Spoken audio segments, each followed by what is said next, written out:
Good afternoon. I am Michael Graham. I'm a board member with the National Transportation Safety Board. The NTSB arrived on scene this morning to investigate the mid-air collision between the Boeing 17G and the Bell P-63F during the Wings Over Dallas Air Show. Before I go any further, on behalf of the NTSB, I want to express my deepest sympathies to the families who lost loved ones in this terrible tragedy. A representative from the NTSB's Transportation Disaster Assistance Division is here in Dallas. He is contacting family members of those who were lost to provide support as well as updates to the investigation as they become available. The NTSB is an independent agency charged by Congress to investigate all civil aviation accidents and significant accidents in the other modes of transportation. We are on scene to gather perishable evidence. Our team methodically and systematically reviews all evidence and considers all potential factors to determine the probable cause. This is the beginning of a long process. We will not jump to any conclusions, and the information that I will provide you today is preliminary. A preliminary report of the accident is expected in 4 to 6 weeks. However, a full investigation lasts 12 to 18 months before a final report is released. Yesterday at about 13:22 Central Standard Time, a Boeing B-17G November 7227 Charlie and a Bell P-63F November 6763 collided in midair at the Dallas Executive Airport during the Wings Over Dallas Air Show. A post-impact fire ensued. 5 crew members of the B-17 and the pilot of the P-63 were fatally injured. There were no ground injuries reported. We're analyzing radar and video footage to pinpoint the exact location of where the midair occurred. The debris field is scattered, with the majority of the wreckage landing on the airport property. The debris which landed outside the airfield was documented and recovered by the Dallas Police Department and turned over to the NTSB. We are coordinating the wreckage to be removed to a secure location to lay out both aircraft and examine the airframe and engines as part of the NTSB's standard investigative process. Both aircraft were owned and operated by American Airpower Heritage Flying Museum. The NTSB's investigator in charge and with me today is Jason Aguilera. Jason will be joined by a deputy investigator in charge, Mike Hodges.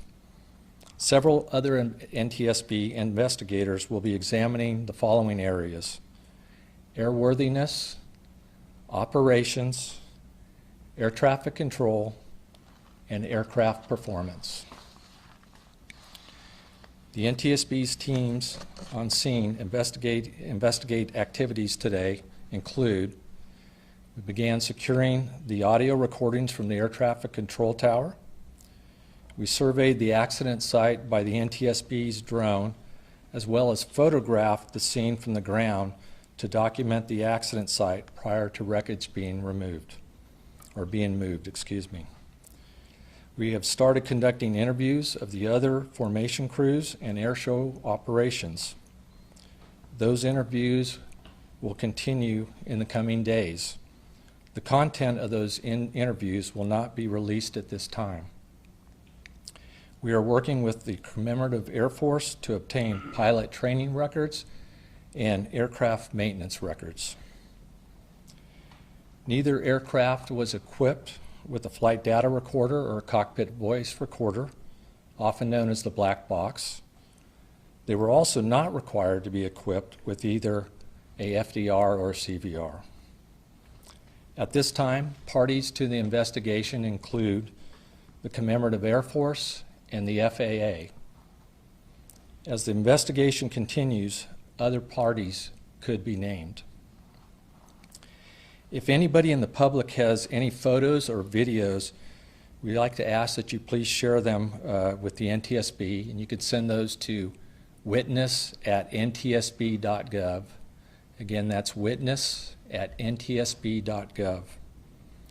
We will provide updates as they become available. You can follow the NTSB on Twitter at NTSB_newsroom. One final comment. I would like to thank all the first responders to this accident, as well as the Dallas Executive Airport Authority. They have been working very hard to contain this accident and to ensure the scene is safe for everyone. We appreciate all they have done. I will take a couple questions here, and I ask that when I do, if you please raise your hand. When I call on you, please state your name and your affiliation. Right here. Hi, sir. Thank you. Sophia Bosley with NBC5. And first and foremost, condolences go out to the family, absolutely, and the staff here. Just how critical are those videos going to be, just given the circumstances of what you all are working with? There's a lot of video out there in the public. Just kind of go into more detail on why it's going to be so important. Sure. The question is how critical will the videos and the photos and all of the mid-air be to our investigation?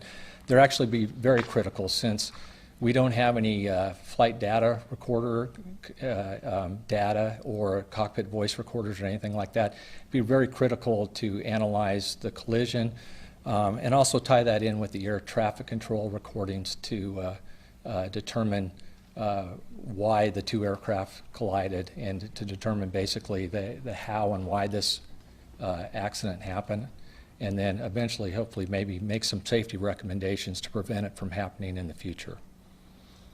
In the back. Brett Schiff with Spectrum News 1. How ordinary is it for air show stunts to take place over public property, freeways, the general public, as this appears to have taken place? So your question, let me get this right, is how ordinary is it for the performers to overfly public spaces and things like that? The FAA, one of the parts of our investigation will be to look at the what the FAA calls the box, the air show box, and where aircraft are allowed to do their performance, and there should not be any vehicles or people underneath them. Now, granted, planes do fly outside the box to set up for their maneuvers, so this is one of the areas that we will be looking at very closely. Right here. Yep, William Joy, WFAA.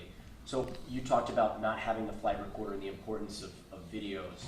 How often is it that you're investigating a crash where there is no flight recorder, and just how difficult does the lack of one make the investigation? Okay.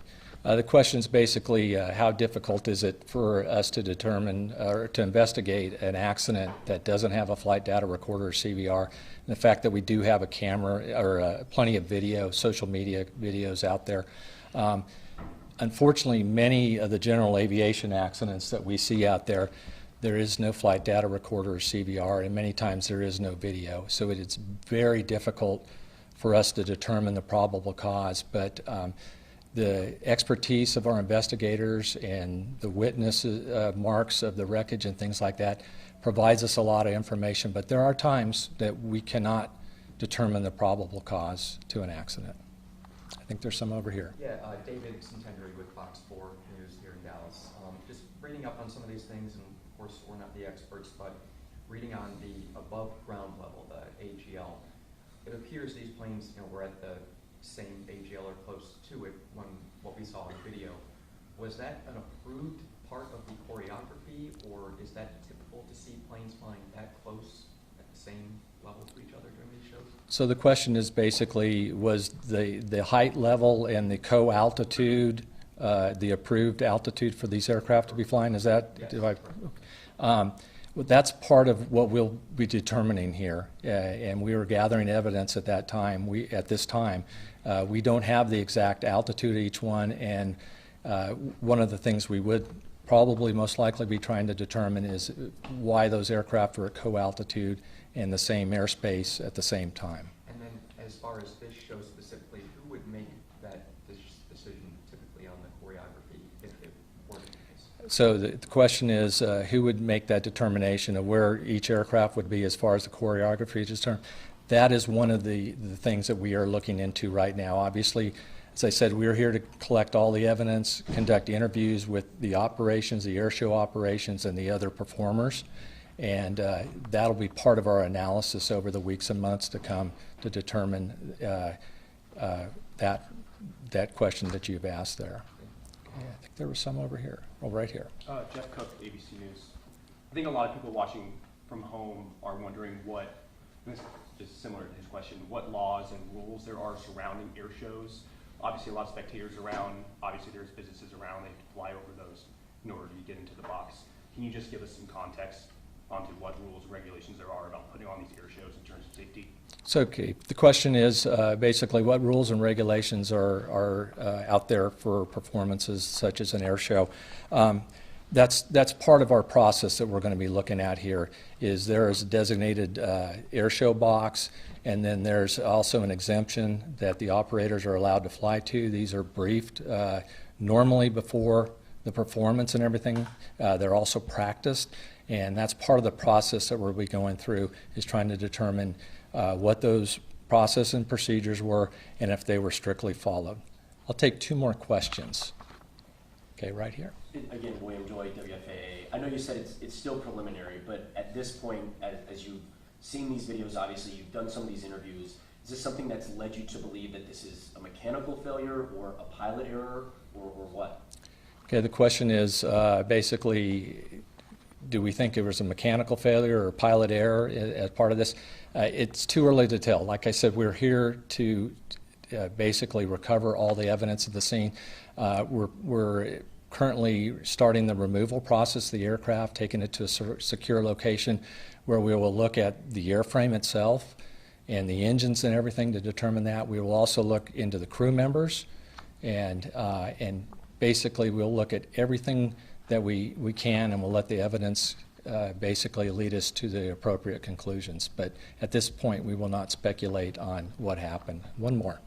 So Livia with Telemundo 39.